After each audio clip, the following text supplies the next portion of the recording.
Hello, welcome everybody. Our presentation is going to be on antibiotic use and misuse during pregnancy and delivery, and the benefits and risks. The people presenting are Emma Concepcion, Leonardo, Duarte, Elisbeth Gallardo, Daisy Perez, Sabrina Rivas, Andrea Yepez, and Goldie Corona-Thurman. So for table of contents, our first topic will be covering paper number 3. Our second topic will be covering paper 19. And our third topic will be covering antibiotic use and misuse during pregnancy and delivery, benefits and risks. The fourth topic will be bridging the two papers together, and the fifth topic will be our conclusion, the risk of antibiotic overuse during pregnancy and how we can outweigh the benefits they provide. So paper number 3, do we need to put society first? The potential for tragedy and antimicrobial resistance by Kevin R. Foster. So the main point of this paper was to understand how the increased use of antibiotics can lead to the tragedy of the commons. This is an idea where the individual puts their own needs before the needs of the society, which can be detrimental to the society. In summary, this is an idea where individuals act independently according to their own self-interest and spoil the resources for everyone else based on their actions. The misuse of the antibiotics can also lead to its own tragedy of the commons. Things leading to antimicrobial resistance, as mentioned in these articles, are things such as the overprescription of antibiotics by doctors and the misuse of antibiotics by the public.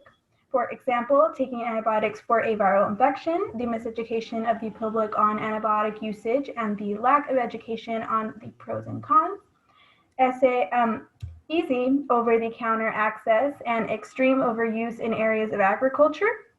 It is said that approximately 80% of antibiotics are specifically sold for use in animal agriculture. This is not good because it's more likely to spread resistant bacteria. For example, resistant bacteria can be transmitted to humans through direct contact with animals, by exposure to manure, through consumption or contact with undercooked meat, or surfaces that the meat has touched.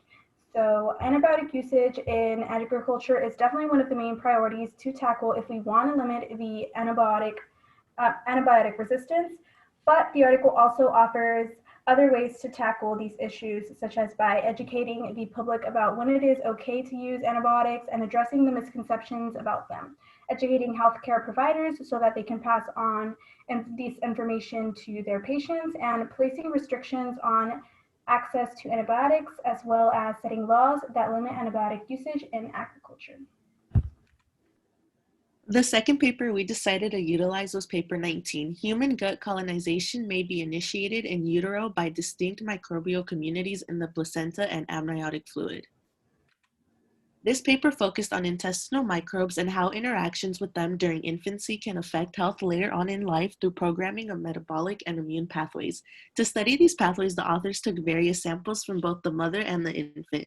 They collected feces from the mother, placenta samples, amniotic fluid, meconium, the child's first bowel movement, colostrum, the first milk, and infant feces samples.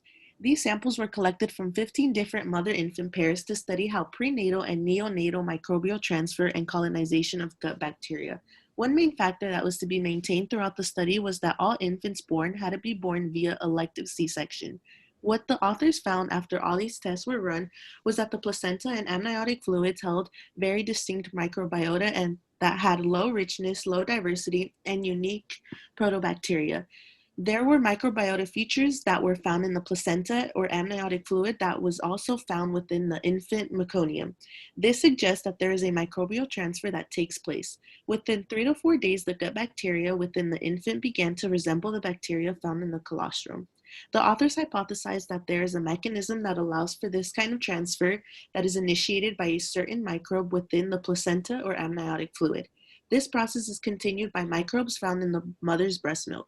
For this reason, it is essential that mothers take care of themselves before and after giving birth. The gut microbiome is first initiated during gestation or in the utero when infants are exposed to their mother's placental and amniotic bacteria. Maintaining a healthy gut microbiome is important because it programs metabolic pathways and immune systems, maintains overall health, and aids in the process of digestion to metabolize drugs and medications. Some potentially harmful things mothers may want to stay away from are pollutants, pesticides, heavy metals, endocrine disrupting chemicals, polyphenols, or even certain prescription medications. Even after birth, it is important to maintain proper health as the mother's breast milk provides the infant with essential nutrients. Colostrum is the first milk that is produced by mammals, produced either right before birth or after birth. It is possible that microbes from colostrum or postnatal environmental sources may have had an impact on the microbial composition of meconium, which was passed during the first 2 days of life. Colostrum is also high in nutrients and contains white blood cells that can produce antibodies.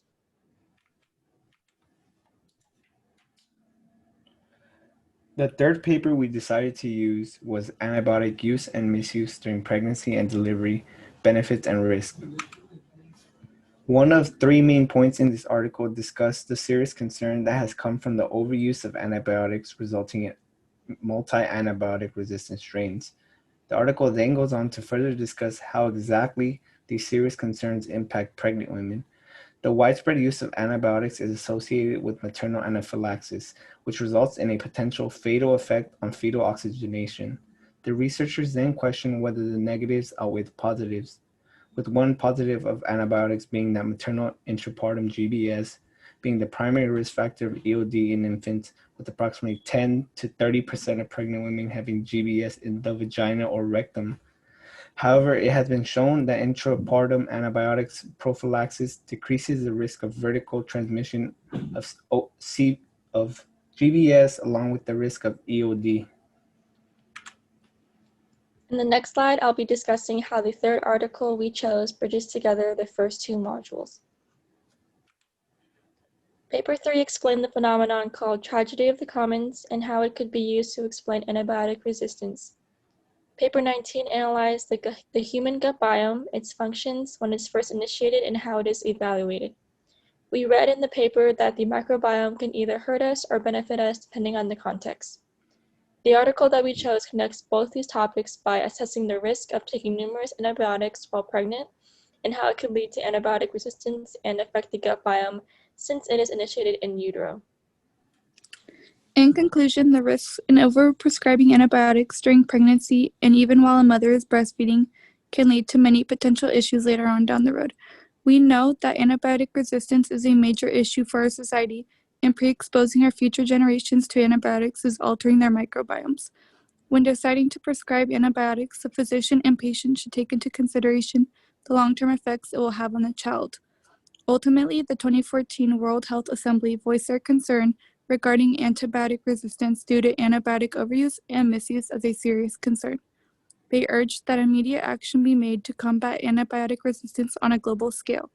The reason this topic is important is because there is a lack of obstetric studies information regarding the risks of antibiotic use for maternal and neonatal complications. The long-term consequences may outweigh the short-term benefit, all while making the fight against antibiotic resistance that much more difficult. Some things to note are that most women have some form of medication prescribed during their pregnancy or while they are breastfeeding. Medications prescribed during pregnancy have the potential to cause teratogenic effects, meaning it may cause developmental abnormalities and birth defects in the fetus.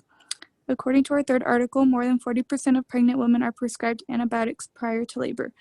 One of the many reasons antibiotics are prescribed and almost considered necessary is because the main cause of preterm labor is inflammation brought on by an infection.